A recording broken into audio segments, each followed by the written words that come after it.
eh, un poco, un poco acerca de lo que es el síndrome de realimentación.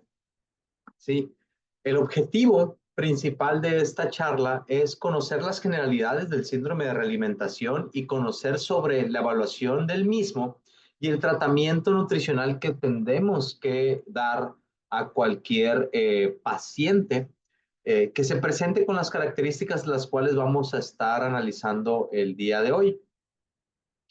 Para esto, tenemos les quiero comentar que no tengo ningún conflicto de interés, ya que vamos a estar hablando mucho acerca de algunos suplementos o bien parte de las características de las cuales vamos a estar hablando de los pacientes que pueden presentar este tipo de situación clínica, pues tienen que ver precisamente con la suplementación o bien con la corrección de ciertos nutrientes y de la deficiencia de los mismos.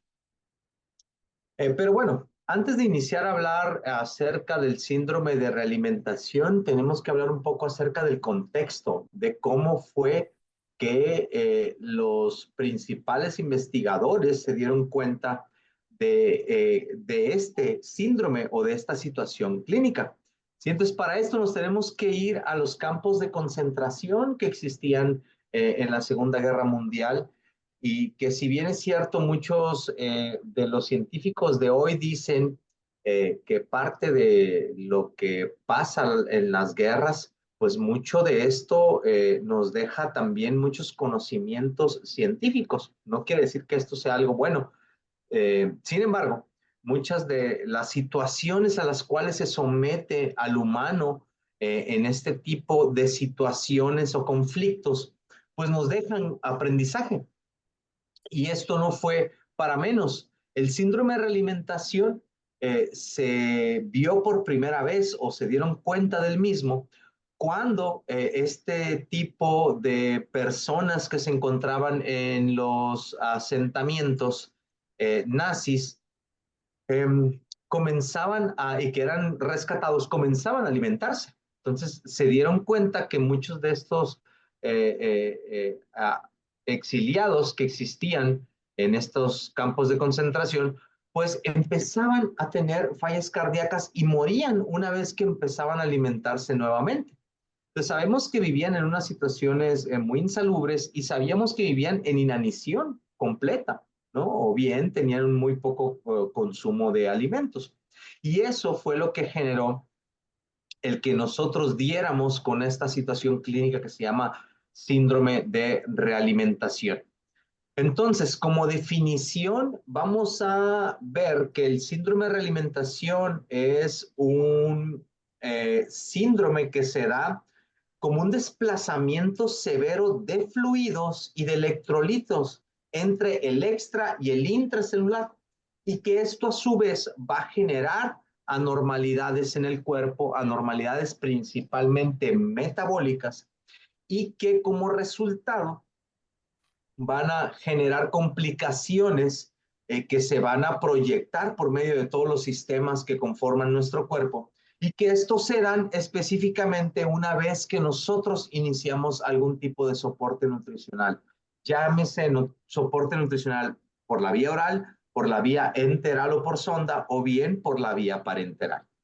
Sin embargo, obviamente en la práctica clínica ustedes se van a dar cuenta que el hecho de que utilicemos soportes como lo es la vía parenteral, pues es una forma mucho más fácil de sobrepasar posiblemente los requerimientos o bien las dosis de algunos nutrientes y pudiéramos estar viendo un poco más el reflejo de este tipo de situación cuando utilizamos el soporte nutricional parenteral.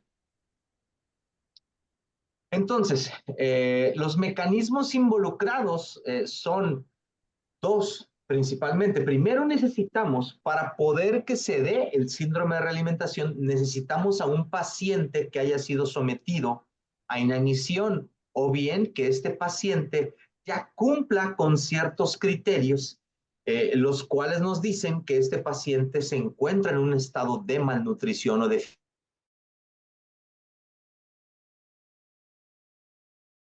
de tiempo sin recibir alimentos, sin recibir las las cantidades adecuadas incluso también de fluidos o de líquidos, genera depresión de agua, genera depresión o déficit de vitaminas y minerales principalmente. Y esto nos puede llevar a normalidades en la sangre de estos nutrientes en específico, lo que genera catabolismo, lo que genera cierta tipo de inflamación en el cuerpo y por ende, una vez que nosotros iniciamos la realimentación o el soporte, obviamente echamos a andar muchas vías metabólicas que tienen que ver con la digestión de estos nutrientes y con la asimilación y la utilización de ellos para poderlos convertir en energía. Y es por eso que es tan importante el conocer también estas vías, porque estas vías son las que se van a echar a andar una vez que nosotros empecemos con el soporte nutricional especializado. Muy bien, entonces, ¿cómo se va a traducir clínicamente el síndrome de realimentación? El síndrome de realimentación va a convertir el inicio severo de un soporte nutricional en alteraciones tanto neurológicas, respiratorias, cardiovasculares y hematológicas. O sea, ¿qué quiere decir esto? Que yo voy a tener cambios a nivel neurológico en mi paciente, voy a tener cambios a nivel respiratorio, voy a tener cambios incluso a nivel hematológico, o sea, varios de los parámetros que nosotros comúnmente estamos midiendo en cualquier tipo de paciente puede presentar alteraciones. A su vez, esto me va a llevar también a alteraciones en mi sistema cardiovascular. Todo esto en las primeras 24 a 72 horas a las cuales yo inicio un soporte, lo que conlleva o incluso puede llevar a que el paciente desarrolle alguna otra situación clínica o incluso llegue a la muerte. Y parte de aquí todo lo que concierne a lo que es el síndrome de realimentación, porque vamos a estar hablando de ciertos nutrientes y específicamente vamos a hablar del fósforo, vamos a hablar del potasio, vamos a hablar del magnesio y vamos a hablar específicamente de una vitamina que es sumamente importante, que es la vitamina B1 o la tiamina. Ahorita veíamos y les mencionaba yo que parte importante para nosotros poder entender lo que es el síndrome de realimentación son las vías metabólicas por las cuales nosotros utilizamos los nutrientes como energía. Parte o una de las principales vías metabólicas las cuales nosotros debemos de tener los nutrientes necesarios que son cofactores de estas reacciones bioquímicas es precisamente el ciclo de Krebs o la utilización de lo que es los azúcares o la glucosa en la célula o por parte de la célula. Entonces, la tiamina o la vitamina B1 específicamente tiene que ver y es cofactor en estas primeras reacciones bioquímicas que se dan a través del acetilcoenzima A y a través de la glucosa. Entonces, si nosotros tenemos y estamos viendo que parte de la clínica que tiene que presentar mi paciente que pueda desarrollar el síndrome de realimentación es precisamente que el paciente pasó por un periodo de tiempo en el cual estuvo en inanición o estuvo consumiendo muy poca cantidad de alimentos. Eso nos lleva por la lógica a que todo este tipo de pacientes va a tener una deficiencia. No solamente una deficiencia calórica o una deficiencia de hidratos de carbono, no, sino una deficiencia de la mayoría de los macros y de los micronutrientes. Y por ende, entre ellos están que se puede presentar en estos pacientes las alteraciones a nivel hematológico de fósforo, de potasio, de magnesio y de algunas vitaminas como lo es la vitamina B1. A raíz de toda esta cuestión de la guerra y de que estuvieron todos estas personas en esas situaciones, pues se empezó a ver un poco más a que el cuidado nutricional se vea como un derecho humano.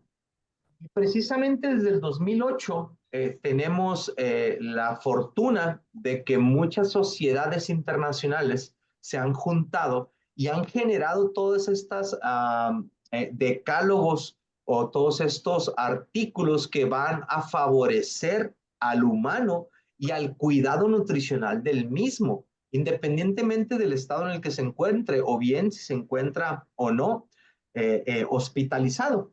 Pero precisamente si tenemos pacientes que ya tienen una condición clínica y por lo tanto los tenemos hospitalizados, pues todavía es más aún el derecho a que ellos deben de recibir algún tipo de soporte nutricional o evaluación nutricional durante toda su hospitalización. Y por eso se han generado tres declaraciones desde el 2018, la declaración de Cancún, que fue en el 2018, la declaración de Cartagena en Colombia en el 2019 y la declaración de Viena en el Congreso de la ESPEN el pasado 2022.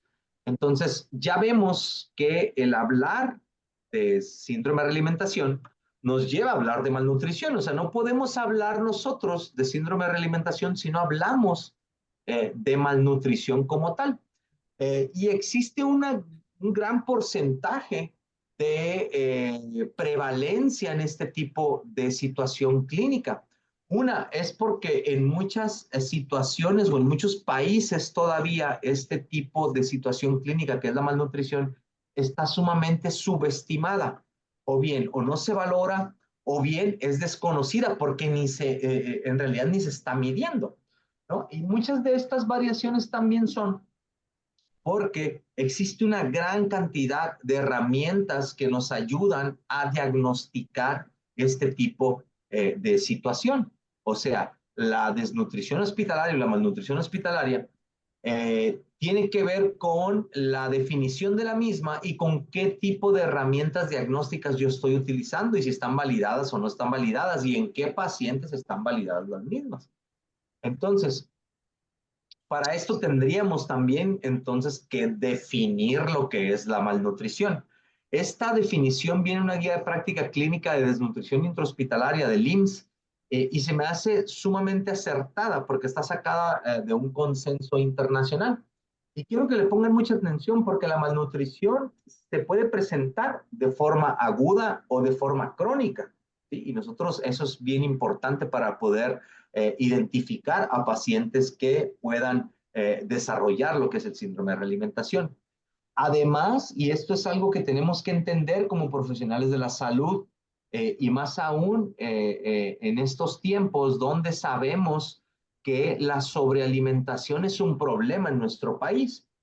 Pero esto, el que exista una gran cantidad o gran porcentaje de personas con obesidad o que viven con un aumento en el tejido graso anormal, eso no los exime que los pacientes estén malnutridos, porque generalmente nosotros vemos o pensamos en malnutrición y se nos viene a la mente una persona como las que vimos en la primera diapositiva, ¿sí? Una persona sumamente delgada, una persona con un estado caquético, pero ojo, existe actualmente este tipo de situación donde tenemos un paciente que posiblemente tenga un alto porcentaje de grasa corporal, posiblemente su IMC esté muy por encima de lo normal. Sin embargo, eso no lo exime que el paciente tenga deficiencias nutricionales. Entonces, no solamente se va a presentar de manera crónica la malnutrición, también puede presentarse de manera aguda y en estados de sobrealimentación o subalimentación.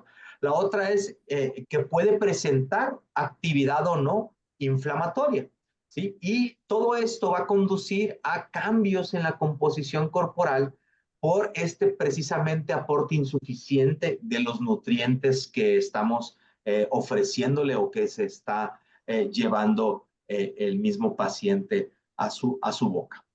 Entonces, para esto vamos a tener o vamos a presentar a tres tipos de pacientes que puedan poder desarrollar este síndrome de realimentación. ¿Por qué? Porque recordemos, no podemos hablar de síndrome de realimentación si no hablamos de malnutrición. Entonces, el primero es aquella malnutrición que está relacionada a un paciente que no presenta un estado de actividad inflamatoria, como lo es aquel paciente que tiene un trastorno en la conducta alimentaria y que por sí mismo está decidiendo no comer, o esos pacientes que por alcoholismo no comen, o esos pacientes que se ponen en huelga de hambre, ¿sí? Ahí está el primer tipo de paciente, que es una malnutrición relacionada totalmente a la inanición. Por otro lado, tenemos a los dos tipos de malnutrición que hablamos ahorita, la que se presenta de manera aguda por una lesión o una injuria, por ejemplo, infección, quemadura, traumatismo, etcétera, o bien aquella malnutrición que está relacionada con una enfermedad y que esta sí va a ser un poco más crónica. ¿Por qué? Porque la misma enfermedad como la insuficiencia renal, hepática o un mismo cáncer o enfermedad neoplásica me lleva a este estado o periodo de tiempo en el cual mi paciente va a encontrarse con una muy poca cantidad de alimentos o deficiencias nutricionales. Ahora, a nivel hospitalario, la malnutrición se puede ver principalmente por ayunos prolongados. ¿Sí? Los ayunos prolongados, hay múltiples factores, ahorita vamos a ver varios de ellos. Uno de ellos es la mala indicación. Una mala indicación en pacientes, por ejemplo, quirúrgicos, una mala indicación desde el preoperatorio. Ahorita todavía seguimos con este tipo de indicaciones en las cuales no se les deja comer al paciente antes de las cirugías y esto genera una mayor pérdida, una mayor deficiencia. Cuando ya sabemos que actualmente existe evidencia que incluso hasta 2 horas antes de la cirugía se pueden consumir algunos líquidos que contengan cierta cantidad de hidratos de carbono, ¿sí? Incluso sólidos hasta 4 o 6 horas antes de la cirugía. Sin embargo, en algunas unidades, principalmente unidades de gobierno, unidades clínicas de gobierno, pues pudiéramos ver todavía este tipo de actividades donde se deja al paciente hasta 24 horas antes, ¿no? En ayuno para poder realizar un evento quirúrgico. La otra es la lenta reinstalación en el posoperatorio, una vez que el paciente ha sido operado. Esto se cree que es por un desconocimiento, sí, pero la ignorancia no nos exime de responsabilidades y eso tiene que quedar muy en claro. Todos como profesionales de la salud, no específicamente los médicos son porque, o aparecen aquí porque son los que llevan la batuta del equipo multidisciplinario. Sin embargo, el que nosotros estemos ignorando o no estemos aplicando ciertos tamizajes o herramientas para poder identificar ese tipo de situaciones, no nos exime de la responsabilidad y deberíamos de estar preocupados por eso. Otra de las situaciones es la orientación que recibe, ¿sí? La falta de sincronización que existe muchas veces entre el equipo médico y el servicio de alimentación o el servicio de nutrición. De repente nosotros tenemos esta limitante donde tenemos ciertos horarios para entregar comidas, donde se tienen que estar realizando otras actividades para elaborar los alimentos, para poder elaborar los licuados por sonda, los licuados vía orales. Entonces, todo esto repercute en el estado nutricional del paciente y repercute en esa reinstalación que necesitamos del soporte nutricional. André, Entonces, es muy importante el utilizar si nosotros vamos a estar queriendo identificar este tipo de pacientes, porque recordemos que tenemos que identificar a los pacientes con malnutrición, porque son estos pacientes los que precisamente van a tener un mayor riesgo de desarrollar el síndrome de realimentación. Pero debemos de conocer qué tipo de herramientas vamos a utilizar. Actualmente en México se sabe que existe entre un 40 y un 60% de enfermos hospitalizados, pero estamos hablando de adultos jóvenes, ¿sí? No de adultos mayores. Ahorita vamos a ver un poco acerca de la prevalencia en adulto mayor y vemos que obviamente esto aumenta, más aún porque el adulto mayor precisamente pueda que tenga ya incluso morbilidades y esto obviamente aumenta el porcentaje de malnutrición. Acá en el hospital donde laboro y actualmente estoy en la jefatura al mando del Departamento de Nutrición y Dietética, por allá en el 2019 realizamos una implementación de una barrera de seguridad para identificar a pacientes con malnutrición. Esto también lo hicimos en adultos, pero lo hicimos en el servicio de urgencias y aplicamos un tamizaje.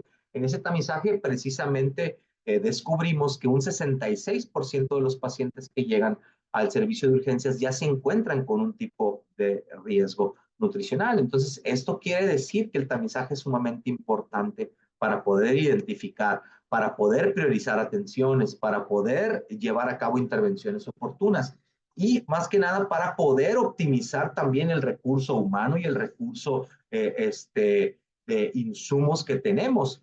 ¿Cuál es el problema? Que a pesar de que existe toda esta evidencia que los tamizajes son sumamente importantes, no los utilizamos, todavía están restringidos, no los conocemos o bien se utilizan inadecuadamente y esto contribuye a encarecer recursos y contribuye a que no estemos detectando a los pacientes.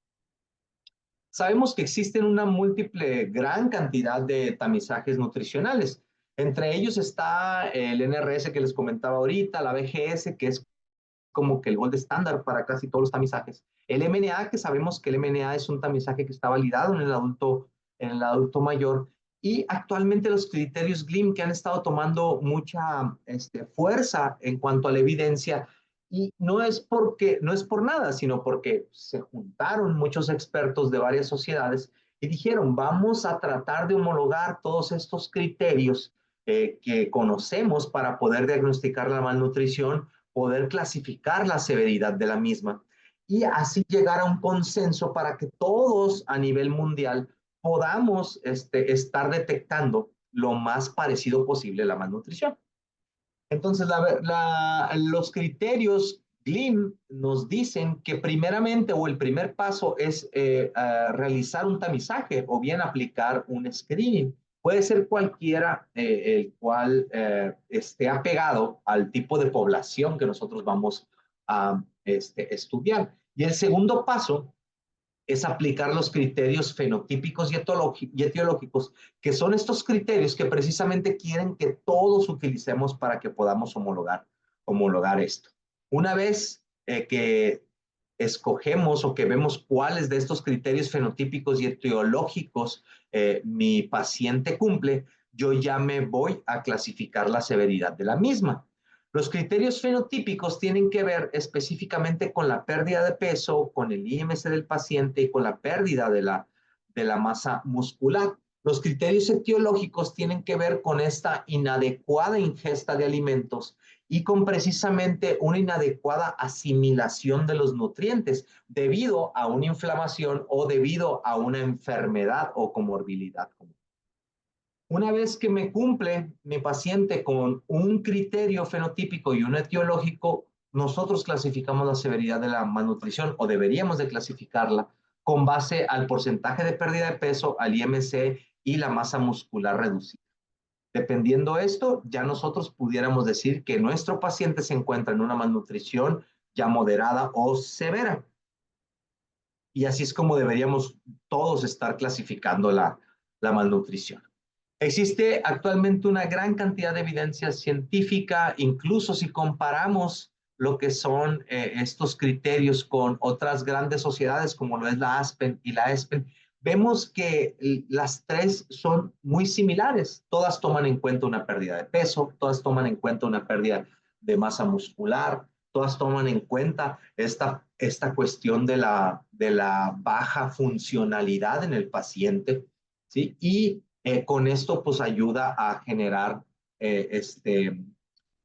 criterios más certeros para nosotros poder clasificarla. Ahora, además de la malnutrición en el adulto mayor, no olvidemos la sarcopenia, que si bien es cierto este proceso, se sabe que en parte es parte primordial en el envejecimiento, porque todos hasta cierto punto empezamos a perder en la cuarta década de la vida, empezamos a perder masa muscular. Pero sabemos que esta también es multicausal y también pues tenemos que aprender a detectarla. Sí, la sarcopenia sabemos que ya se conoce como un síndrome geriátrico y que es precursor de otro síndrome geriátrico que también lleva a que mi paciente pierda más funcionalidad, que esté postrado y que obviamente no consuma adecuadamente alimentos y que esto lo lleve también a que desarrolle de manera más común lo que es un síndrome de realimentación, ya que exacerba cualquier evento adverso a la salud en el adulto mayor. Entonces, sabemos que en el envejecimiento se van a empezar a proyectar todos estos estados de salud complejos que incluyen a todos los síndromes geriátricos. Y sabemos que todos estos se relacionan entre sí. O sea, la malnutrición con la fragilidad, con la sarcopenia, a mayor fragilidad, malnutrición y sarcopenia, mayores caídas, mayores estados delirantes, mayores lesiones por presión, etcétera, etcétera. Y esta es una cadena que se suelta y es toda una cascada de respuestas orgánicas que nos llevan a mayores problemas o incluso a la muerte de los pacientes. Sabemos que la sarcopenia nos lleva a perder cantidad de masa muscular, eso nos lleva a que perdamos fuerza y a que pierda nuestro paciente funcionalidad. Y eso lo hace que tenga una disminución en la movilidad, una reducción en la capacidad de realizar ejercicios o actividad física. Hay mayor infiltración de grasa en el músculo y esto lo lleva a esa marcha lenta que es muy común en el adulto mayor. Y si nos fijamos en la etiología para clasificar la sarcopenia, nos damos cuenta que tienen mucho que ver o son muy similares a la clasificación que veíamos ahorita de la malnutrición. Y es por eso que se las pongo. ¿Por qué? Porque si vemos, si bien es cierto, veíamos que la primera causa de lo que es la sarcopenia es precisamente la que está relacionada con la edad o bien con el propio envejecimiento.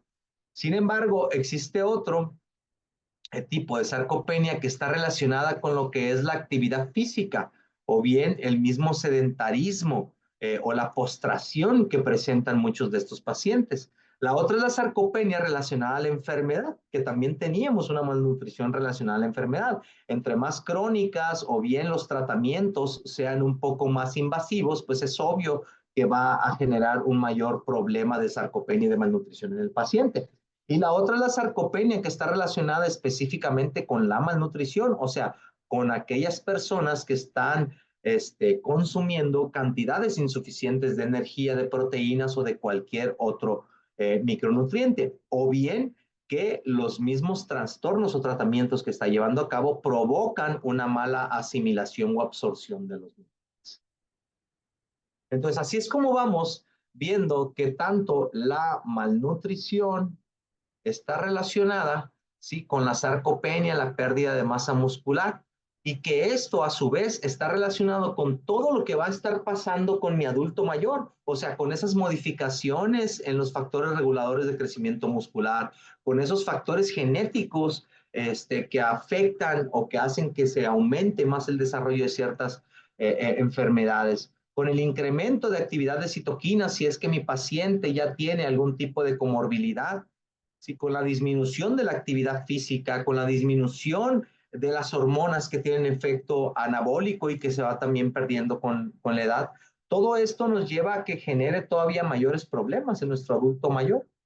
Y es que no es nada más y que no es algo muy distinto lo que es la pérdida de masa muscular a lo que es la sarcopenia. Si bien es cierto, la sarcopenia lo vemos más como este síndrome complejo geriátrico. Sin embargo, esto también se puede dar no solamente en el paciente geriátrico. Y las causas, al fin de cuentas, y las complicaciones van a ser las mismas. ¿Sí? La disfunción, tanto de órganos como de sistemas, es parte fundamental y es parte de las complicaciones secundarias a la pérdida de la masa muscular o a la pérdida de peso. Y entonces, si hablamos de prevalencia ya en el adulto mayor, tanto de malnutrición como de sarcopenia, vemos que obviamente aquellos pacientes que todavía viven en la comunidad, que no están institucionalizados, o bien que no tienen algún tipo de problema o situación clínica que los llevó al hospital, pues entre menos hospitalizaciones o institucionalización tiene el paciente, pues obviamente es menor el porcentaje de malnutrición y de sarcopenia. Entre más comorbilidades, ¿sí?, como lo es cuestiones de disfagia o bien de fractura de cadera, que es uno de los mayores diagnósticos que se ven en adultos mayores a nivel hospitalario, pues es obvio que aumenta hasta un 80% aquellos pacientes que van a estar perdiendo masa muscular o que van a presentar ya algún tipo de malnutrición. Ahora, ¿cómo vamos a medir la sarcopenia? Si bien es cierto, también existen tamizajes, ¿sí?, como lo es el SARC-F, pero también la funcionalidad, parte de los criterios GLIM y del SARC-F nos pide que midamos de alguna forma la funcionalidad o la masa o la función de la masa muscular. En este caso, si tenemos tecnologías como el DEXA, como la bioimpedancia eléctrica, pues adelante, las podemos utilizar, qué bueno. Sí, pero si no, pues existen algunas otras parámetros como lo es la empuñadura, ¿sí? O el uso de la dinamometría, que nos puede ayudar también a identificar este tipo de pacientes que están perdiendo masa muscular. Ya existe una clasificación en cuanto a percentiles y esta tabla que les presento es para adultos mexicanos, ¿sí? Por grupo etario de edad. Entonces ya tenemos esta parte de las estadísticas de nuestra población, donde dependiendo de la cantidad de kilogramos de prensión en su empuñadura, nosotros podemos saber si está muy por debajo de las medias normales en este tipo de pacientes. Entonces, ¿por qué es tan importante hablar de malnutrición y de sarcopenia y de todo esto? Pues bueno, porque todo esto va a tener que ver con el síndrome de realimentación. Sabemos que el envejecimiento nos lleva a una mayor disminución de estas hormonas de las que hablamos ahorita, un aumento de tejido graso, aumento de hormonas como lo es el cortisol, hay una menor síntesis proteica, hay una situación en cuanto a la disfunción de lo que es la vía del emetor, las células satélite tampoco ya no responden de la misma manera. El sedentarismo, las comorbilidades que obviamente nos llevan a producir mayores citoquinas y que esto genera mayor inflamación, porque la inflamación también es algo sumamente importante en la malnutrición. Ahorita vamos a ver cómo es que se puede medir la inflamación. Y bien, la misma malnutrición o los mismos trastornos que llevan tanto gastrointestinales o como la misma anorexia asociada a la vejez, o bien estas situaciones de la polifarmacia y toda la cantidad de medicamentos que el paciente consume y que lo llevan a trastornos gastrointestinales y que esto a su vez lo lleva a que su ingesta sea muy insuficiente. Ahora, de la sarcopenia deriva otro concepto o bien otra definición actual que tiene aproximadamente unos 10 años que se empezó a estudiar, que es la disfagia sarcopénica, ¿sí?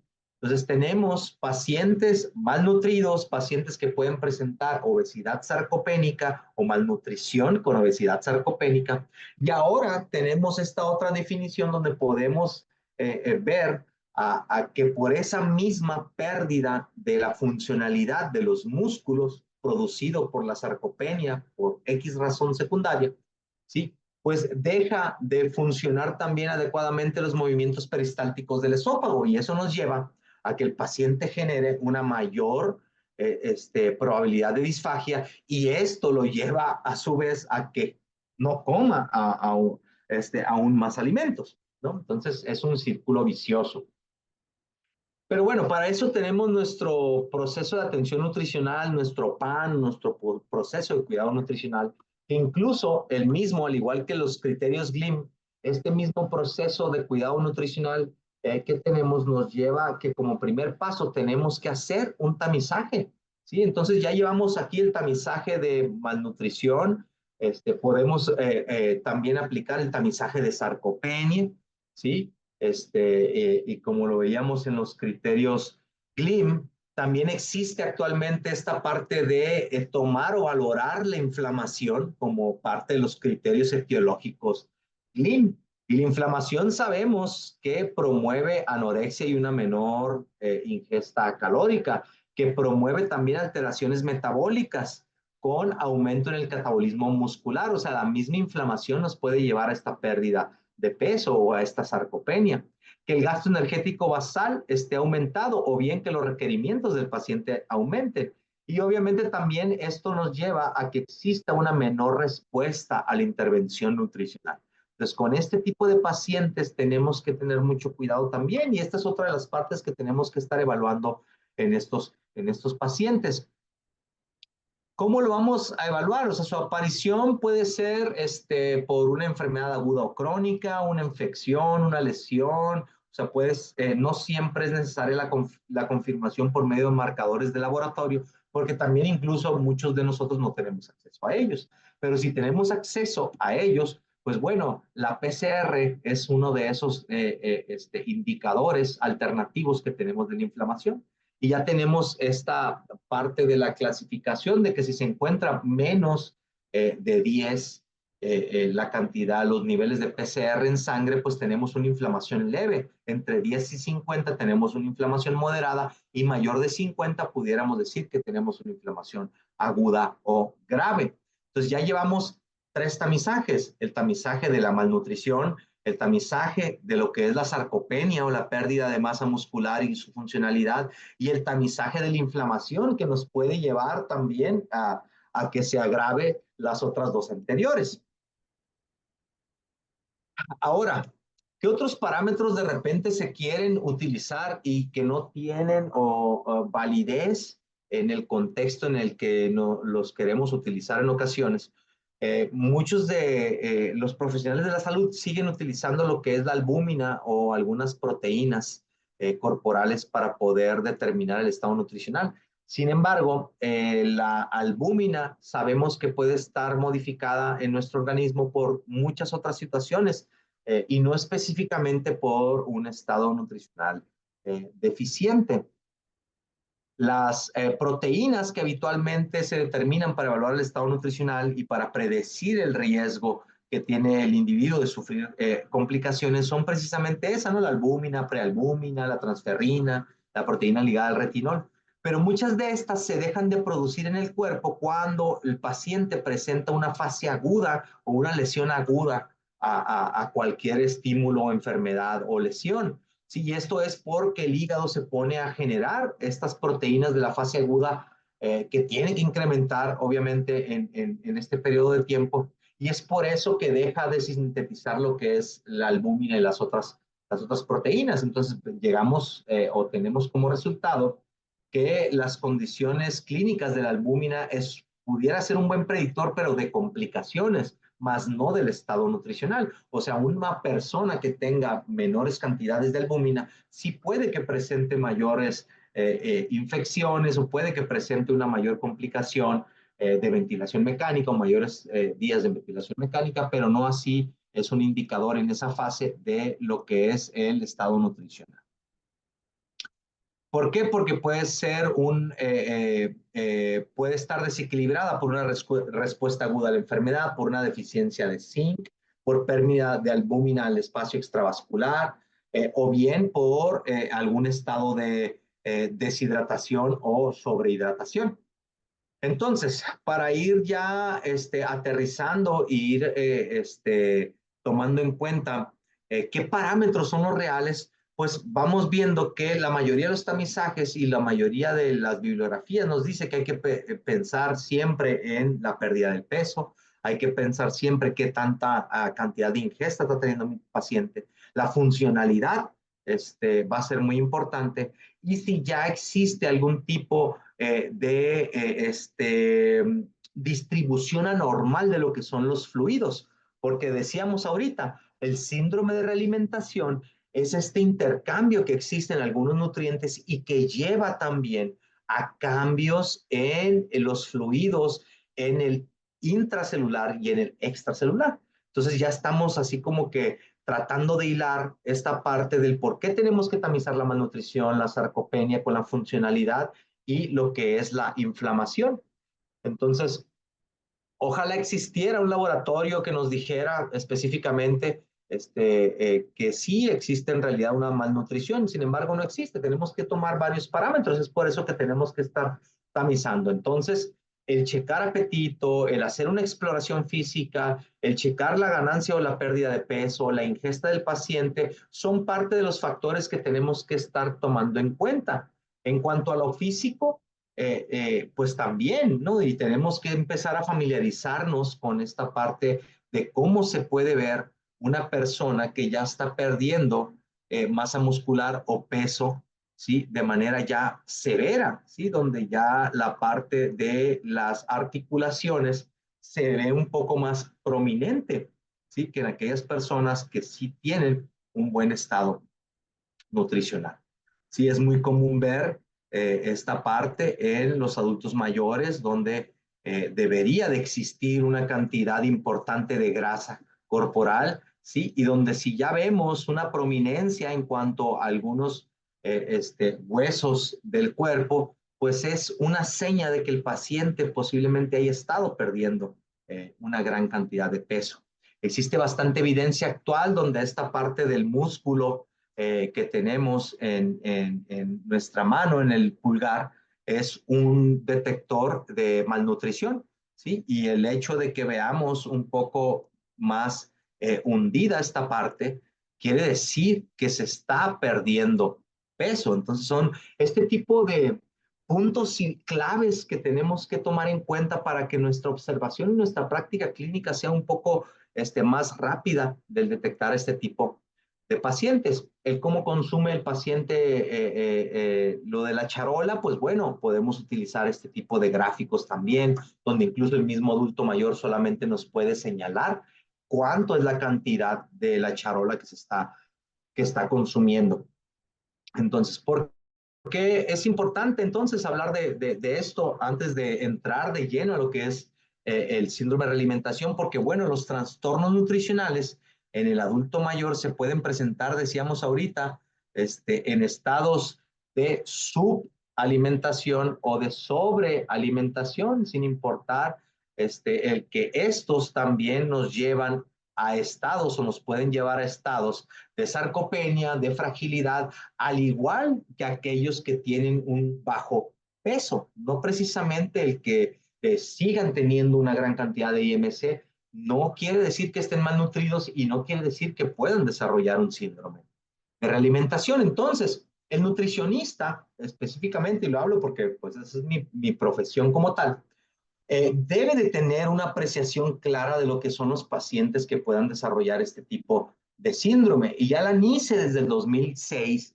ya tenía sus propios criterios en los cuales nos ayudaba a detectar.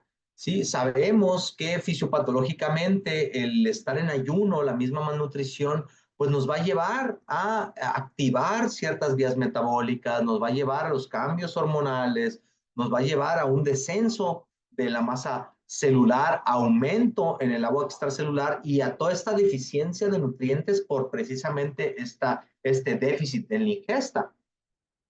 Y que al momento en que nosotros realimentamos, pues va a existir un cambio en parte de las hormonas, en parte de cómo se va a estar captando estos nutrientes, en la síntesis de las proteínas, principalmente el anabolismo para poder generar masa muscular. Y a que he aquí la importancia de los nutrientes de los que hablamos del síndrome de realimentación, ¿sí? Que es el fosfato, el potasio, el magnesio y la tiamina. Sí, porque precisamente estos son los parámetros que vamos a estar tomando en cuenta y de los principales criterios que tenemos que tomar en cuenta para lo que es el síndrome de realimentación. Si bien es cierto, sabemos que ya pacientes que tengan algún tipo de trastorno, ¿sí? O que tengan ya algún tipo de malnutrición ligado a una enfermedad crónica, pacientes que tengan o que padezcan de alcoholismo crónico, más aún si este tipo de pacientes no consume alimentos y solamente consume alcohol, pacientes oncológicos por la cantidad de sintomatología secundaria en los tratamientos, los que pasan por ayunos prolongados de más de 7 días, pacientes postoperados, aquellos mórbidos que se someten a las famosas cirugías bariátricas de hoy en día para poder revertir o generar esta remisión tan famosa que se está presentando actualmente de la diabetes. Todo este tipo de pacientes sabemos que ya pueden ser pacientes con riesgo de síndrome de realimentación. Entonces, la NICE desde el 2006 ya había generado sus propios criterios. ¿Sí? Si el paciente cumple con algunos de estos, tiene uno o más de los primeros, que es un IMC menor a 16, pérdida de peso involuntaria mayor al 15% en un periodo de tiempo de 3 a 6 meses, o bien poca o nula ingesta nutricional durante más de 10 días. Asimismo, los niveles bajos de estos electrolitos de los que hablábamos. El hecho de que tenga uno o más de estos ya lo hace candidato a síndrome de realimentación. O bien que tenga dos o más de estos de acá, donde el IMC está inferior a 18.5, la pérdida involuntaria de peso es superior al 10 y no al 15. Hay poca o nula ingesta calórica o de nutrientes en 5 días. Y está lo que hablamos ahorita del abuso de alcohol, algunas drogas, la insulina, la quimioterapia o algunos otros fármacos que lleven a ciertas deficiencias a los pacientes.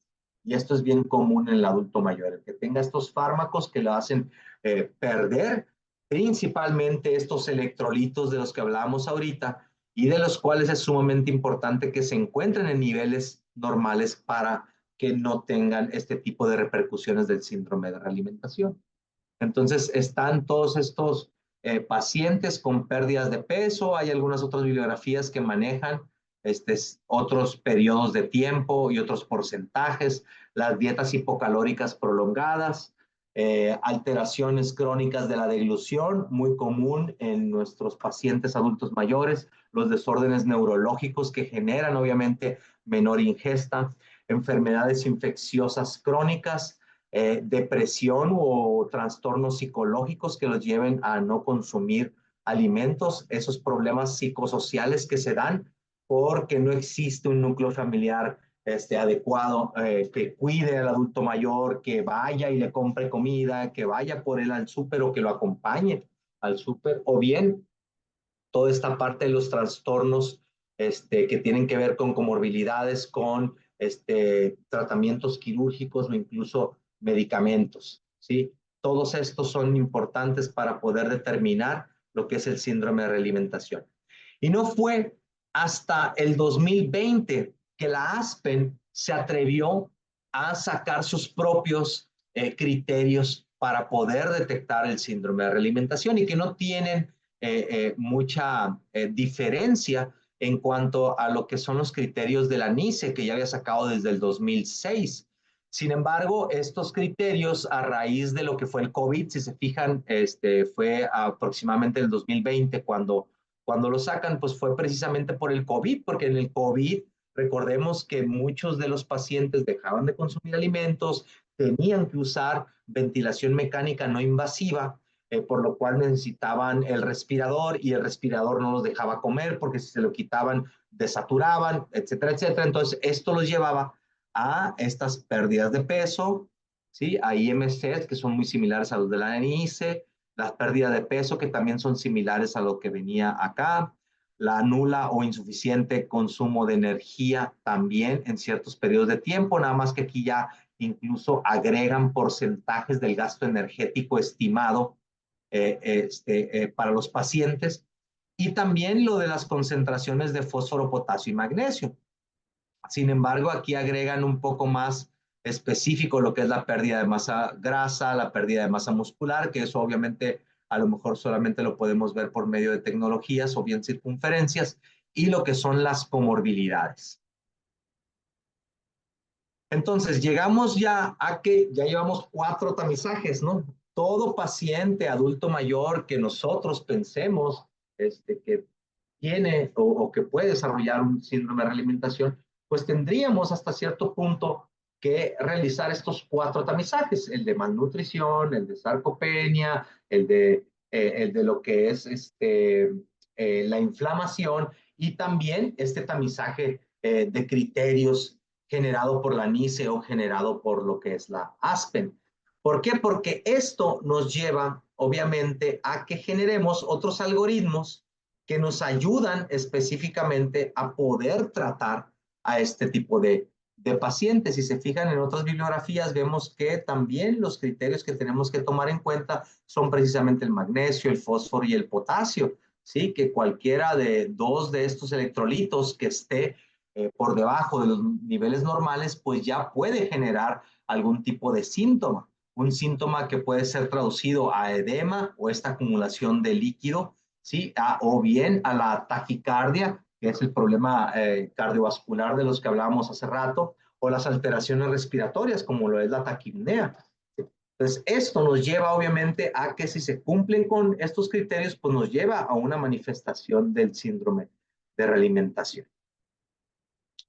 En el 2023 se realiza este estudio donde se trata de determinar la prevalencia de pacientes con este tipo de síndrome. Y vemos que la mayoría de los pacientes que lo presentaban son pacientes quirúrgicos, ¿sí? Estos de traumatología y de ortopedia, o sea, posiblemente muchos de estos pacientes ya tengan alteraciones crónicas o morbilidades crónicas, pero muchos de estos otros sí son estos pacientes que presentan lesiones agudas, como lo son la fractura de cadera, como lo son la fractura de cualquier otra parte de nuestro cuerpo, ¿no? Que es muy común en las caídas o bien es muy común en los adultos mayores.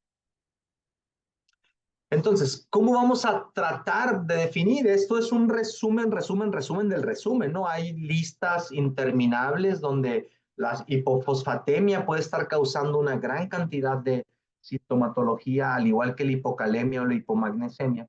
Pero aquí se resume que dependiendo, sí, la hipofosfatemia está identificada con la A, la hipocalemia con la B, la hipomagnesemia con la C y el déficit de tiamina con la D. Entonces, dependiendo el tipo de déficit que nosotros tengamos, pues puede ser el tipo de sintomatología que se presente en el paciente y que está ligado específicamente con la deficiencia de alguno de estos nutrientes. Entonces, este síndrome es un espectro clínico, se puede dar de manera leve a severa, al igual que la malnutrición, al igual que la sarcopenia, al igual que la inflamación, tiene una clasificación similar. Y como les mencionaba, pues ya en a raíz de las guías NICE y de las guías ASPEN, en nuestro país, pues ya tenemos estos algoritmos donde nos ayudan a que contabilicemos hasta cierto punto los factores de riesgo, sí, que tiene mi paciente y dependiendo estos factores de riesgo, ya sean factores A, B o C, yo tomo en cuenta el cómo lo voy a clasificar, si en riesgo bajo, riesgo elevado o riesgo muy elevado. ¿Esto para qué? Porque de aquí derivan específicamente este tipo de algoritmos donde nos dices, vas a empezar con tanta cantidad de infusiones, si es que vamos a estar dando nutrición enteral, vamos a empezar con cierta cantidad de kilocalorías y esto depende del riesgo que se tenga. Entre menor es el riesgo, mayor es la cantidad de agua y mayor es la cantidad de kilocalorías. Entre mayor es el riesgo, menor es la cantidad de infusión y menor es la cantidad de kilocalorías con la que yo voy a iniciar los soportes nutricionales. Sí, entonces si el paciente se encuentra en riesgo, una evaluación nutricional debería ser realizada y debería de poner atención principalmente en lo que es la ingesta, la pérdida de peso, habíamos dicho, el consumo de alcohol, ¿sí? Y los cambios recientes que se puedan dar en la composición corporal. Si hablamos de pacientes que viven con algunas comorbilidades, como lo es la diabetes, recordemos que el soporte nutricional o el síndrome de alimentación se puede ver medido también por el uso de algunos medicamentos exógenos, como lo es la insulina, o bien que no se pueda presentar la sintomatología porque a lo mejor en pacientes renales no se está desechando o eliminando de manera correcta lo que es el fósforo y el potasio, y eso nos da unos falsos positivos y nos puede presentar niveles no anormales de lo que son estos electrolitos. Entonces, la NICE nos dice que si tenemos un paciente sumamente desnutrido, vamos a empezar lo más bajito posible, entre 5 a 10 kilocalorías. Una vez que lleguemos a una meta, nuestra meta puede estar en las 20 calorías, o bien alguna otra bibliografía nos maneja que podemos iniciar o bien poner de meta el llegar a 25% de calorías basales, o hay algunas otras que son un poco más severas y te dicen, pues no hay ningún problema, puedes empezar con 1000 kilocalorías con todo los pacientes. Sin embargo, en este tipo de situaciones yo les recomendaría que individualicemos, ¿sí? No hay que generalizar tanto. Hay que checar la clínica del paciente, hay que checar los electrolitos y los niveles que tenga. Entre menor sean los electrolitos, va a ser mayor el riesgo del desarrollo y por ende tiene que ser menor el inicio en cuanto a kilocalorías se refiere. Y los requerimientos obviamente deberían de ir en aumento una vez que nosotros veamos que los parámetros nutricionales están respondiendo adecuadamente. Y las calorías se deberían de presentar o deberían de alcanzar sus metas a los 4 o 7 días después del inicio.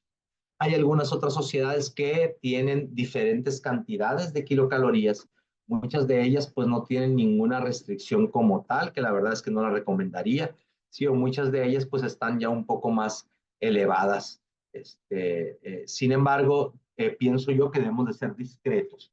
En cuanto a requerimientos proteicos y de hidratos de carbono, es bien importante que no traspasemos valores de los 200 gramos de glucosa, esto para evitar esta parte de lo que les mencionaba del ciclo de Krebs. Y los gramos de proteína deberían de ser las metas de 1.2 a 1.5. Sin embargo, dependiendo la cantidad de kilocalorías con las que vamos a iniciar, si van a ser muy pocas, pues también posiblemente iniciemos con 0.6 o 0.8 gramos de proteína y eventualmente ir incrementándolo hasta llegar a estas metas que vemos en la pantalla. Corregir el equilibrio hídrico y las anomalías electrolíticas son sumamente importantes porque no se debería de iniciar el aporte de nutrientes si no están corregidos, o bien debemos de ser muy discretos y no progresar las calorías, tenerlas en porcentajes muy bajos hasta que los electrolitos se normalicen. Hay muchas sociedades que nos dicen que incluso podemos llegar hasta 2.5 gramos de proteína en paciente crítico. Yo les diría que hay que empezar de manera discreta y hay que ir aumentando las cantidades.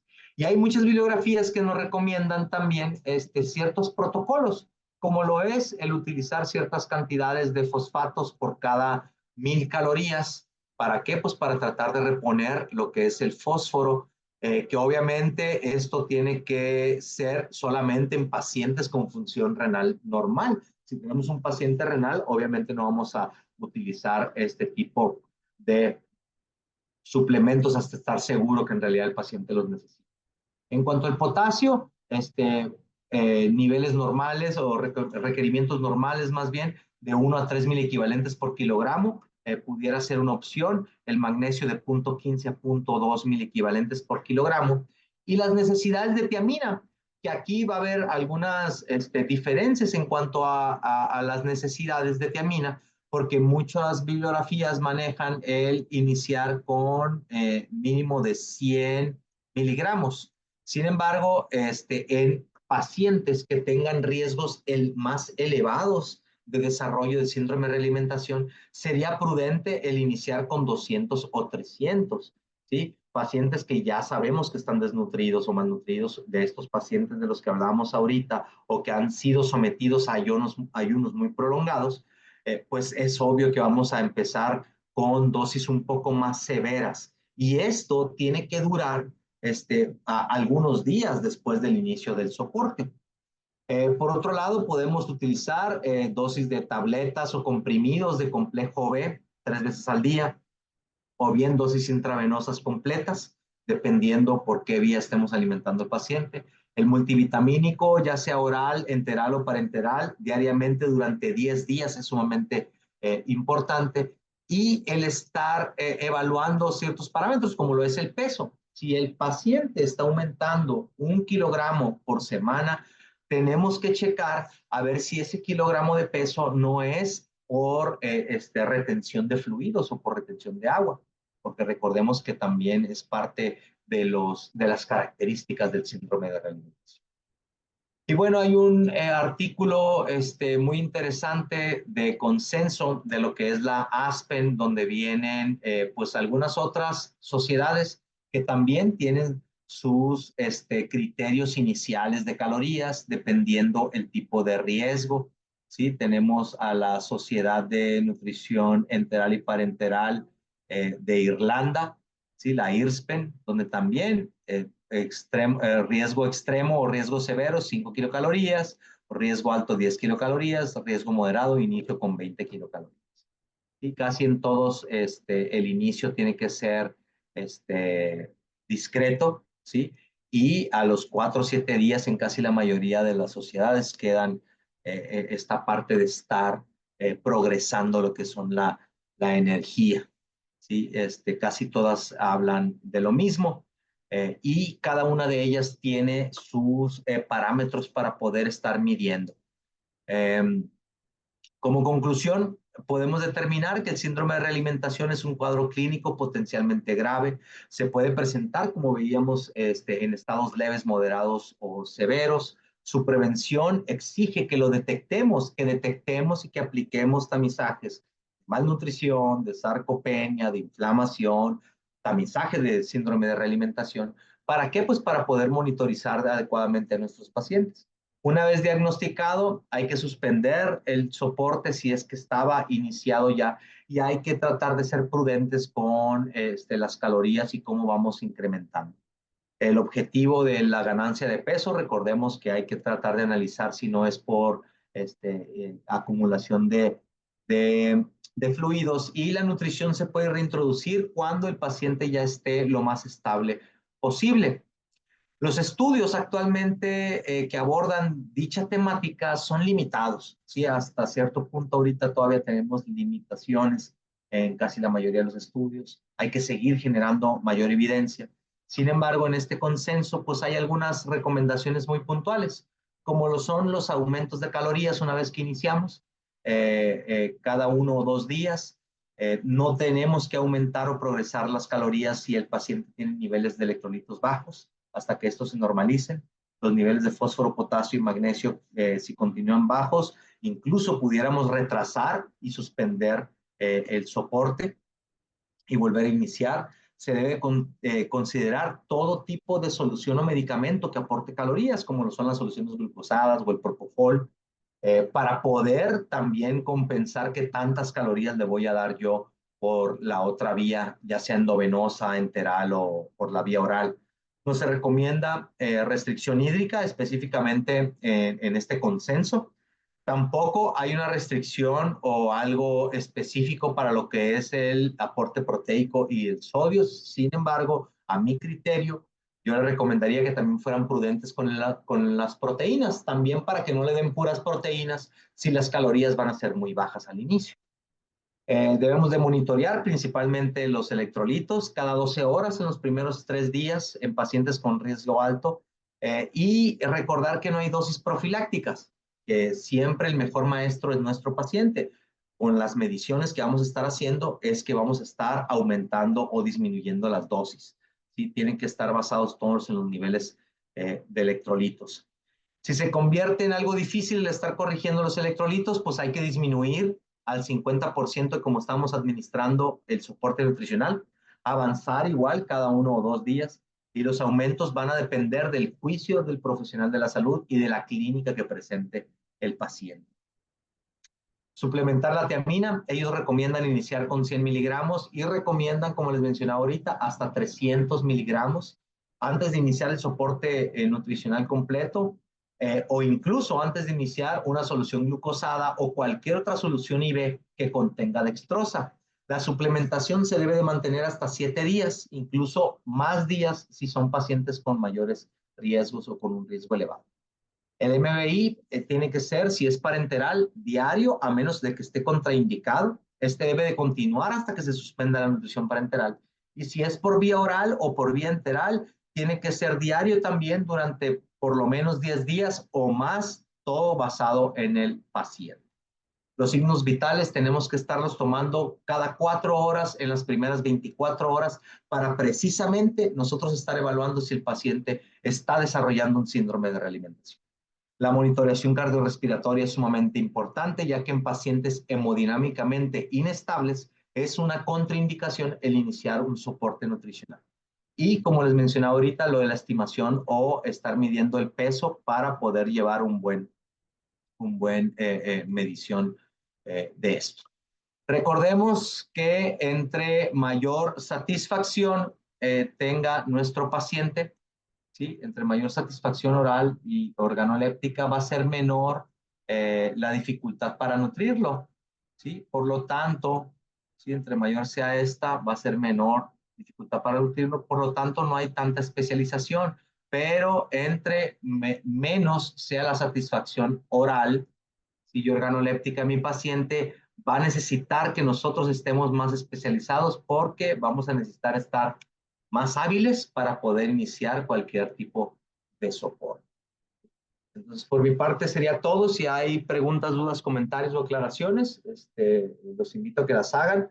Y pues feliciten hoy, que es 28 de agosto, Día del Adulto Mayor. Feliciten también a sus abuelitos, ya que se junta con lo que es el Día del Abuelo.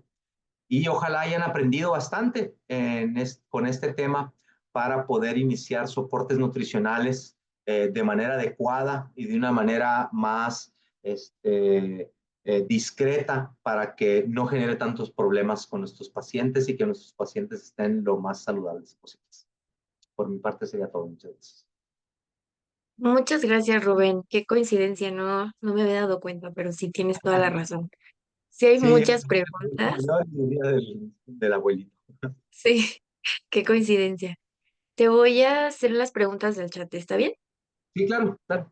Mira, dice, ¿con qué frecuencia podría realizarse la dinamometría en pacientes adultos mayores hospitalizados? ¿Y en qué otros pacientes podría medirse? Por ejemplo, todo aquel paciente hospitalizado con riesgo de desnutrición al realizar el tamizaje.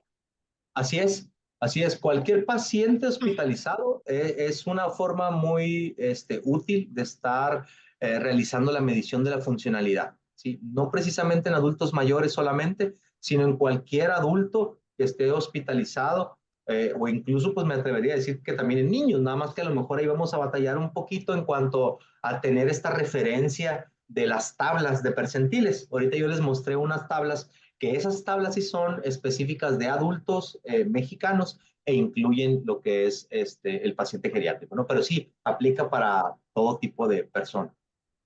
Incluso en la Perfecto, consulta externa lo pueden aplicar también, no precisamente en el hospital. súper. Aquí hay unas preguntas que ya lo explicamos en la sesión, igual te los voy a leer. ¿Cuáles son Ajá. los criterios específicos para ajustar las tasas de infusión de nutrientes en pacientes con síndrome de realimentación? Eran las tablas que nos presentabas, ¿no? Ahí les Dependiendo. puse unos algoritmos, ¿no? Que dependiendo del Ujú. riesgo, entre más alto, obviamente es menor la cantidad de infusión que le vamos a dar al paciente, porque pues es obvio, ¿no? También va a ser menor la cantidad de calorías. Entonces, entre menos calorías, pues también va a ser menor el volumen que vamos a estar infundiendo. Y entonces, dependiendo del mayor riesgo, pues menor infusión. Así que les quede claro. Perfecto. Nos preguntan cómo se pueden clasificar un nivel de vómitos que se consideren importantes. Bueno, pues ya el tener más de 3 en el día creo que ya es importante, ya debería de generar. Recordemos que esta parte de medir las pérdidas sensibles e insensibles de los fluidos corporales es sumamente importante, más aún si hablamos de pacientes que están en estado crítico. Entonces, esta parte de que estemos midiendo qué tantos mililitros está perdiendo por vómitos, no solamente por vómitos, también por diarreas o también por si el paciente tiene fístulas o tiene un estoma.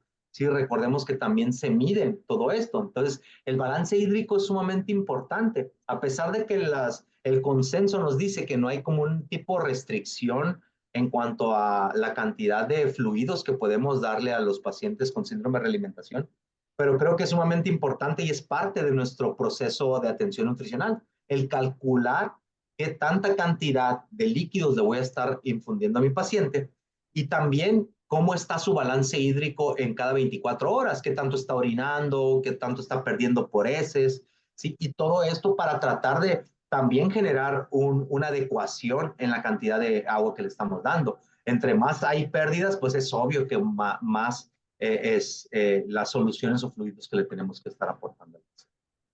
Perfecto. Otra pregunta es, ¿qué opciones de suplemento de tiamina recomiendas? Pues mira, si estás a nivel hospitalario, la evidencia científica nos dice que el mejor es utilizar el IV, ¿sí? O sea, cualquier tipo de suplementación de tiamina que venga en cápsula para poderse aplicar en IV, ¿no? Intravenoso. Sin embargo, de repente, a mí que yo trabajo en el Instituto Mexicano del Seguro Social, pues sabemos que en ocasiones no Ujú. tenemos o hay bajas, ¿verdad? En este tipo de medicamentos y en ocasiones utilizamos los intramusculares. ¿Sí? Una inyección intramuscular, el hecho de que tenga por lo menos los 100 miligramos que piden como mínimo antes de iniciar el soporte, pues ya con eso ya aplicamos una o dos ámpulas, todo dependiendo de qué Sí. tantos miligramos traiga la ámpula que tengamos en existencia.